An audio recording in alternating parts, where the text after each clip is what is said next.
Gold, trusted gold buyers. మీరు తాకట్టు పెట్టిన బంగారాన్ని విడిపించి ఈ రోజు ఉన్న మార్కెట్ ధరకు కొనబడను. ఇంటర్వ్యూ ఓకే చేయగానే మీ దగ్గరికి వస్తున్నాను అనగానే మొట్టమొదటిసారిగా అడగాలనుకుంది మీ డైరెక్టర్ సాయిలు గురించి.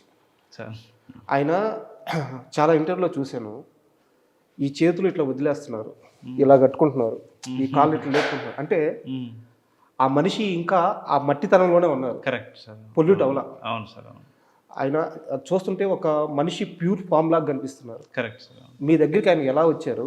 సార్ ఈ సాయిల్ని మనం టేక్ ఓవర్ చేయొచ్చు, ఇతని ప్రాజెక్ట్ మనం తీసుకెళ్ళొచ్చు, మీరు ఎలా నిర్ణయించుకున్నారు? అంటే ఒక 3 years బ్యాక్ విరాటపురం షూటింగ్ జరుగుతున్న టైంలో తను నాకు రెగ్యులర్గా మెసేజ్లు ఫోన్ చేస్తూ ఉండేవాడు. సార్ మీ దగ్గర వర్క్ చేస్తా, మీ దగ్గర వర్క్ చేస్తానే. అప్పుడు విరాటపురం అంటే అప్పుడు స్టాఫ్ అంతా ఉన్నారు ఆల్రెడీ.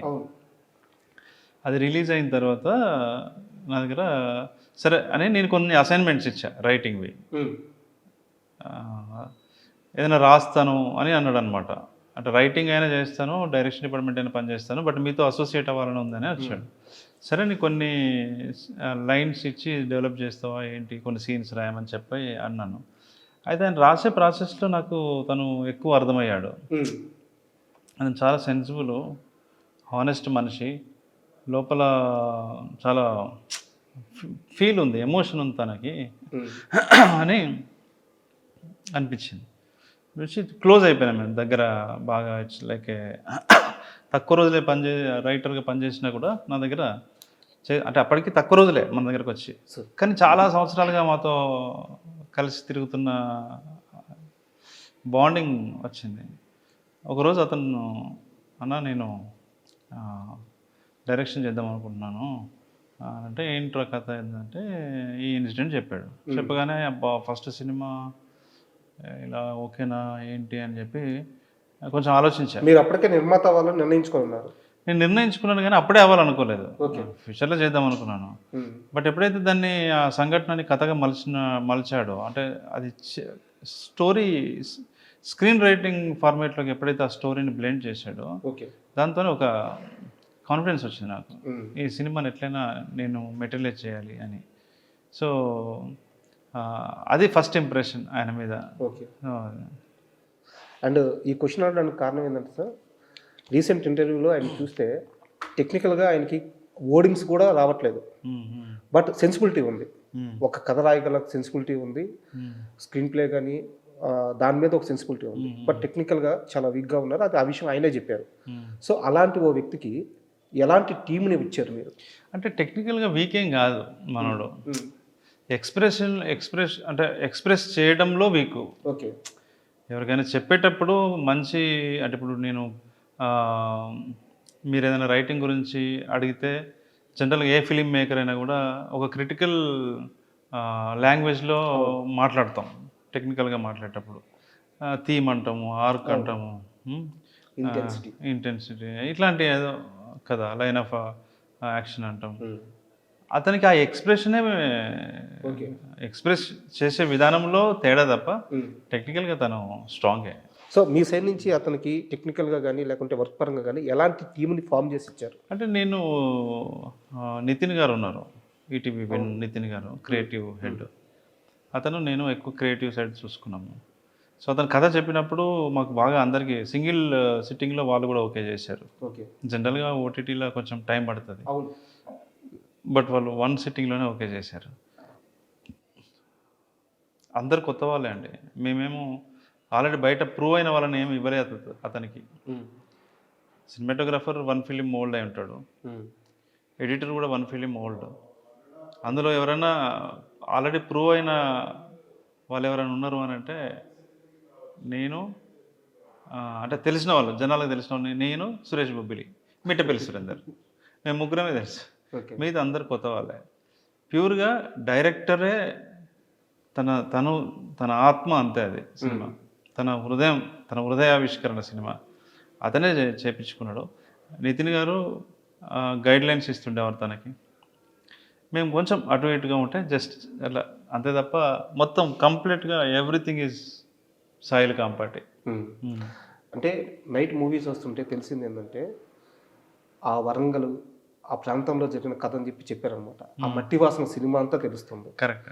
అండ్ అలాగే చాలా అంటే ఆ హీరో హీరోయిన్ పాత్రలు ఆ, ఏదో మన మధ్య తిరిగే వాళ్ళు, మన మధ్య జరిగే కథలు, మన మధ్య జరిగే పుట్టే ప్రేమలు, సినిమాటిక్ లిబర్టీ తీసుకొని కంపోజ్డ్గా ఇలాగే ఉండాలి, లవర్ అంటే ఇలాగే బిహేవ్ చేయాలి, అలా లేదు. ఎమోషన్స్ అన్ని పీక్స్లో ఉన్నాయి. కరెక్ట్ అండి, అవును అవును, సో ఈ ట్రీట్మెంట్ కూడా సాయిల్ గారిదేనా? 100%. సాయిల్ కంపాటి వ్యక్తిత్వం అందులో కనిపిస్తుంది. ఆయనకు ప్రేమ వస్తే ఎట్లుంటాడో, ఆయనకు కోపం వస్తే ఎట్లుంటాడో. సాయిల్ కంపాటి మనకు ఊర్లో కూడా అంతే కదా.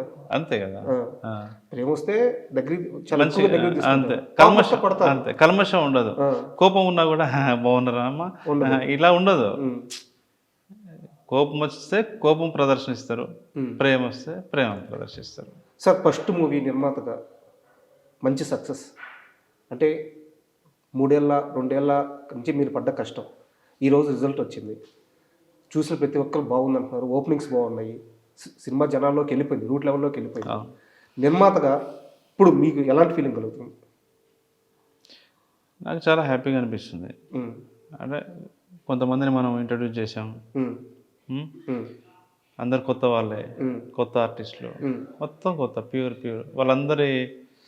వాళ్ళందరికీ ఇది ఒక మంచి బిగినింగ్. అంతకంటే మనకేం కావాలి? ఒక మంచి కథని మనము జనాలకు చూపిస్తున్నాము. ఆ కథను తీసుకొచ్చిన డైరెక్టరు, ఆ కథని కథలో నటించిన, సినిమాలో నటించిన ఆర్టిస్టులు, వాళ్ళందరికీ అదొక అడ్రస్ అయినప్పుడు, అదొక ఐడెంటిటీ అయినప్పుడు మనకి హ్యాపీగా ఉంటుంది కదా. అంతే కదా. సో అన్నిటికంటే ఫస్ట్ మన డెసిషన్ కరెక్ట్ అయింది. డిసిషన్ కరెక్ట్ అయింది. సో ఇప్పుడు మంచి సినిమా చేయాలి, అర్థవంతమైన సినిమా చేయాలి. ఈటీవీ విన్ వాళ్ళకి నచ్చింది, నా ఫస్ట్ సక్సెస్ అదే. ఈటీవీ విన్ వాళ్ళకి ఈ సినిమా నచ్చడమే నా first success. Second success Bunny Vasu గారు, వంశీనందిపట్ లాంటి వారు డిస్ట్రిబ్యూషన్ తీసుకోవడం సెకండ్ సక్సెస్ అంతే. అంటే this is a bonus. ETV win వరకు ప్రాజెక్ట్ ఎలా అయిందో మీరు ముందే చెప్పేశారు. బట్ బన్నీవాసు గారు, సురేష్ గారు వీళ్ళు ఎలా ఇన్వాల్వ్ అయ్యారు, ఎలా ప్రాజెక్ట్లోకి వచ్చారు? అంటే ఈటీవీ విన్తో ఆల్రెడీ వాళ్ళు లిటిల్ హార్ట్స్ చేశారు కదా. తర్వాత ఇప్పుడు ఈ సినిమా కూడా అడిగారు వాళ్ళు. అడిగితే మీరు చూడండి, చూస్తే నచ్చితే తీసుకోండి అని చెప్పి సాయి గారు హ్యాండిల్ చేశారు. అంటే ఒక స్ట్రైట్ క్వశ్చన్ అడుగుతాను. ఈరోజు థియేటర్స్లో ఈ సినిమా ఆడుతుంది, చాలా థియేటర్స్ వచ్చినాయి. అంటే ప్రైమ్ ఏరియాలో థియేటర్స్ ఉన్నాయి, రూరల్లో థియేటర్స్ వచ్చినాయి, ప్రతి ఒక్కరికి సినిమా యాక్సెస్లో ఉంది. అండ్ మీరు రేట్స్ కూడా చాలా రీజనబుల్ రేట్సే పెట్టారు, అంతా హ్యాపీ. బట్ బన్నీవాసు గారు, సురేష్ గారు కానీ లేకుండా ఉంటే ఇన్ని థియేటర్లు ఇంత ఈజీ అయ్యేదే? అంటే ఈటీవీ విన్ కంటే పెద్ద సంస్థ ఆర్గనైజేషన్ ఏం కాదు కదా. ఈటీవీ విన్ అనేదే చాలా పెద్ద నెట్వర్క్ ఉంది వాళ్ళు ఆల్రెడీ కొన్ని వందల సినిమాలు డిస్ట్రిబ్యూట్ చేసిన నెట్వర్క్ ఉంది వాళ్ళకి, ఇప్పటికీ ఉంది. మయూరి డిస్ట్రిబ్యూటర్, వాళ్ళతోనే అసోసియేట్ అవని ప్రొడక్షన్ హౌస్ లేదు, వాళ్ళతో అసోసియేట్ అవని డిస్ట్రిబ్యూషన్ కంపెనీ లేదు. ఈవెన్ గీతా ఆర్ట్స్ గారు కావచ్చు, లేకపోతే సురేష్ ప్రొడక్షన్స్ కావచ్చు, వీళ్ళందరూ కూడా వాళ్ళతో అసోసియేట్ అయి ఉన్నారు. అంటే మేము యాక్చువల్లీ ఈ సినిమాకి తక్కువ థియేటర్లోనే రిలీజ్ చేయాలి. తక్కువనే, అంటే 200-250 రిలీజ్ చేసినట్టుంది. మనం ఎక్కువ థియేటర్స్ ఉన్నాయి కదా అని ఇప్పుడు వీళ్ళు 1000 థియేటర్లు అయినా వాళ్ళు రిలీజ్ చేస్తారు. 1000 థియేటర్లు స్ప్రెడ్ అవుతారు కదా జనాలు, పల్సగా కనిపిస్తారు, ఓపెనింగ్స్ లేవనే టాక్ వస్తుంది. మనం ఇది చిన్న సినిమా, దీన్ని చూడాలని ఫస్ట్ డే చూడాలని కోరుకునే వాళ్ళు కొంచెం తక్కువ మంది ఉంటారు, ఎందుకంటే స్టార్ లేరు కాబట్టి కొంచెం లిమిట్గా ఇస్తే జనాలు ఎక్కువ వచ్చినప్పుడు మళ్ళీ పెంచుతారు అనమాట. అంటే ఈ సినిమా కానీ వాళ్ళు ఏంటంటే వాళ్ళ గ్రేట్నెస్ ఏంటంటే ఇవాళ సినిమాని బాగా ప్రేమిస్తారు వాళ్ళు. సినిమా నచ్చింది అంటే చూసి నచ్చింది అంటే వాళ్ళు డే అండ్ నైట్ నిద్రపోకుండా వాళ్ళు వర్క్ చేస్తారు. వంశీనందిపట్ గారు కానీ బన్నీవాసు గారు కానీ దీన్ని ఎలా జనాల్లోకి తీసుకెళ్ళాలి అని ప్రమోషనల్ యాక్టివిటీస్ అన్నీ బాగా చేస్తారు, ఆ నెరేటివ్ ప్రాపర్గా చేస్తారు సార్. అండ్ మీ విషయానికి వస్తే సార్, తెలుగు సినిమాకి స్క్రీన్ ప్లేలో అవార్డు కానీ ఇస్తే నోబుల్ స్థాయి అవార్డు తెచ్చుకునే వ్యక్తి కె బాలచంద్ర గారు. ఆయన అంటే మీకు ఎంత ప్రేమో చాలా సందర్భాల్లో చెప్పారు. అయితే ఆయన ప్రభావం మీ మీద, మీరు పరిచయం చేసే వ్యక్తుల మీద చాలా గట్టిగా పడుతున్నట్టుంది. ఉందండి, నాకు చాలా ఇష్టం బాలచంద్ర సార్. అంటే నాకు ఈ సినిమాలో కూడా ఆయన టచ్ కనిపించింది. అంటే ఈ సినిమా నాది కాదు కదా, బట్ కనిపించింది చెప్తున్నా. సాయిల్ కాంపాటి కొంచెం నాకు అతనికి కొంత వేవ్ లెంత్ మ్యాచ్ అవుతుంది. వేవ్ లెంత్ కొంచెం ఉంటుంది, సింక్ ఉంటుంది. ఉండటం వల్ల అలా కనిపిస్తుండొచ్చు. బట్ సాయిల్ కాంపాటి ఒక యూనిక్ స్టైల్. అండ్ కెరీర్ స్టార్టింగ్లో చాలామంది తెలియని విషయం ఏంటంటే వేటూరి సుందరరామూర్తి దగ్గర మీరు ఆయన దగ్గర వర్క్ చేశారు. కొన్ని రోజులు అంటే వర్క్ చేయడం కాదు సార్, ఒక 15 days ఆయన దగ్గర వర్క్ చేసే అతను నాకు ఫ్రెండ్.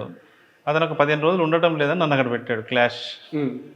అది నాకేంటంటే నేను ఇష్టం సార్, ఆయన ఇష్టం కాబట్టి ఆయన చూసుకుంటా, ఆయన చెప్పేది ఇట్లా నోట్ చేసుకుంటా రాసుకుంటే బాగుంటుంది. అంటే ఒక మెమరీ కదా లైఫ్లో. ఆ 15 రోజుల్లో రాసిన ఒక పాట ఏదన్నా గుర్తుందా? పాటలు కాదు, ఎందుకు ఆ 15 రోజుల్లో 1-2 ఏవో వేరే చిన్న సినిమాలు ఏదో రాశారు, అది నాకు గుర్తులేదు. కానీ ఎక్కువ వ్యాసాలు ఏమో రాసాం అప్పుడు.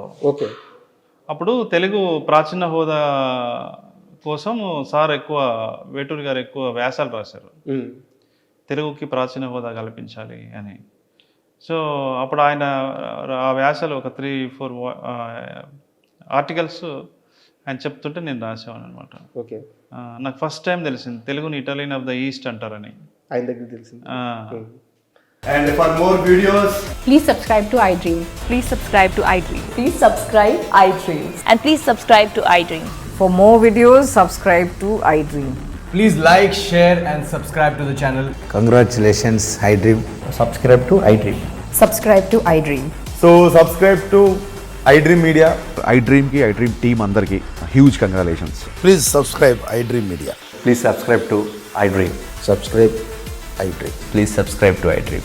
iDream అంటే నా కళల ఛానల్ను సబ్స్క్రైబ్ చేసుకున్న నోరు తిరుగుతలేదు, మీరైతే గంట గుర్తు కొట్టండి. For more such videos, please subscribe to iDream. Subscribe to iDream. Please subscribe to iDream. Please subscribe iDream Media. Please do subscribe to iDream. Please subscribe to iDream Media. For best entertainment and information, please subscribe iDream. And don't forget to subscribe to iDream.